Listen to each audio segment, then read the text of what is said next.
Voilà, j'ai quelque chose à dire de très important, une expérience très importante.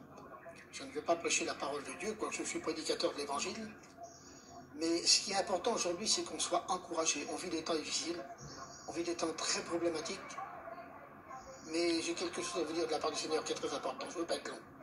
Voilà. La Bible dit dans Jérémie 3,33, l'Éternel dit, invoque-moi et je te répondrai. Pourquoi je lis ce texte? C'est parce qu'un jour, j'ai eu besoin d'invoquer le nom de l'Éternel. Ça a été un des jours les plus importants de ma vie. Parce que j'étais parti avec ma femme en Belgique, voir des frères belges. Parce qu'on avait resté quelques temps là-bas pour travailler. Et puis, dans l'après-midi, ma femme a eu mal au bras. Mais un mal terrible. Donc, évidemment, je suis chrétien avant tout, j'ai prié mon Seigneur et j'ai emmené ma femme au docteur. Comme vous auriez fait. Et donc, ils m'ont dit qu'elle avait une inflammation autour du cœur. Et puis, bon, pour moi, j'étais un peu content. J'ai dit, c'est peut-être pas trop grave. Hein. Mais je dis, ma femme, on va rester là. Et puis, on partira demain. Hein. J'étais avec mes enfants et ma femme. Et donc, dans cet hôtel-là, je priais le Seigneur pour que ma femme, parce qu'elle avait très très mal, pour pas qu'elle aille mal. Et donc, je priais le Seigneur. Mais ça n'allait pas, tombait pas, rien. Et vers 6 h du matin, elle s'est endormie. Alors j'ai remercié le Seigneur, j'étais content.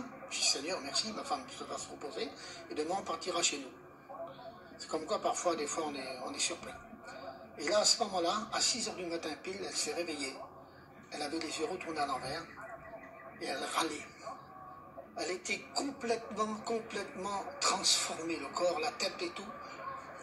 Et là, à ce moment-là, quand je l'ai vu comme ça, j'ai vu que c'était grave.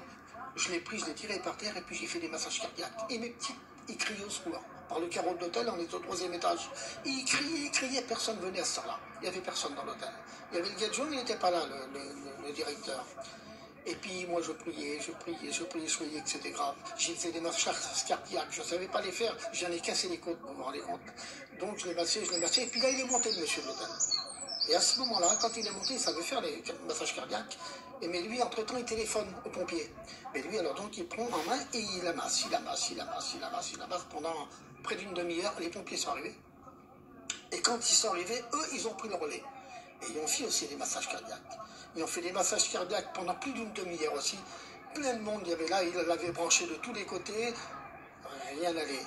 Mes petites étaient dans la salle de bain à côté, et puis ils priaient, ils étaient en pleurs, ils criaient au secours. Ils comprenaient, leur mère était par terre, complètement plus de vie.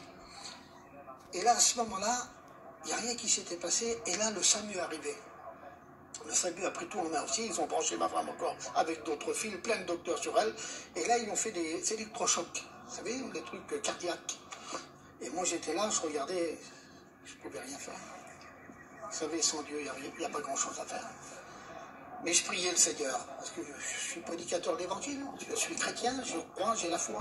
Et là, à ce moment-là, quand ils ont fait ça, un coup, deux coups, trois coups, et au troisième coup, ils m'ont dit, monsieur, on est désolé, c'était triste. Votre femme est morte, elle est décédée. Quand ils m'ont dit ça, je tiens à vous dire que c'est... On ne sait plus où on est, hein. Il n'y a pas de problème, on ne sait plus où on est. Mais il y avait des enfants à côté dans la salle de bain, il a fallu que je leur dise que leur mère était partie pour du Seigneur. Alors je vais pour leur dire. J'ouvre la porte, et quand j'ouvre la porte, au lieu de leur dire ça, je dis, mes filles, tout va bien, continuez à prier. Tout va bien, continuez à prier. Je savais qu'elle était morte. Mais voilà ce qui s'est passé, c'est quand je suis sorti de la pièce, il y avait un sac noir en plastique pour foutre ma femme dedans. Les pompiers, tout le monde était emmêlé là-dedans. Et il y a deux anges qui sont venus dans la pièce. Deux hommes qui étaient en blanc beige, crèche comme ça, en costume. J'ai jamais vu des si bel hommes de ma vie. Pas de barbe, tout bien rasé. Et il y en a un qui me fait ça, il dit, nous sommes serviteurs de Dieu.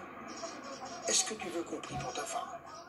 Et dans mon cœur, le Seigneur me parlait, il me dit, quand un enfant de Dieu s'endort, j'envoie deux anges chercher leur âme et le monter au ciel. Mais là, le Seigneur a rangé le mal en bien. Il dit, est-ce que tu veux que je prie pour ta femme? J'ai dit, oui, je veux que tu pries pour ma femme. Je suis serviteur de Dieu, je suis chrétien. J'étais fier de le dire, mais je ne savais pas ce qui allait se passer. Et là, à ce moment-là, il s'est mis à genoux, il dit, c'est dans le calme et la confiance que sera notre force. Il dit, alors, c'est à travers les meurtrissures du Seigneur travers la croix que nous sommes bénis et sauvés, alléluia, et guéris, alléluia. Et ma femme, à l'instant même, son cœur a reparti. C'est pour vous dire qu'il n'y a rien d'impossible à Dieu.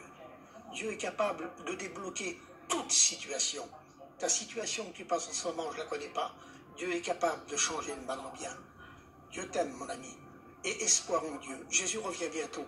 Celui qui n'a pas fait la paix avec le Seigneur, qui donne son cœur à Dieu, dans la simplicité. Alléluia, que Dieu vous bénisse. Alors j'ai invoqué le nom de l'Éternel et il m'a répondu favorablement. Que Dieu vous bénisse. Amen.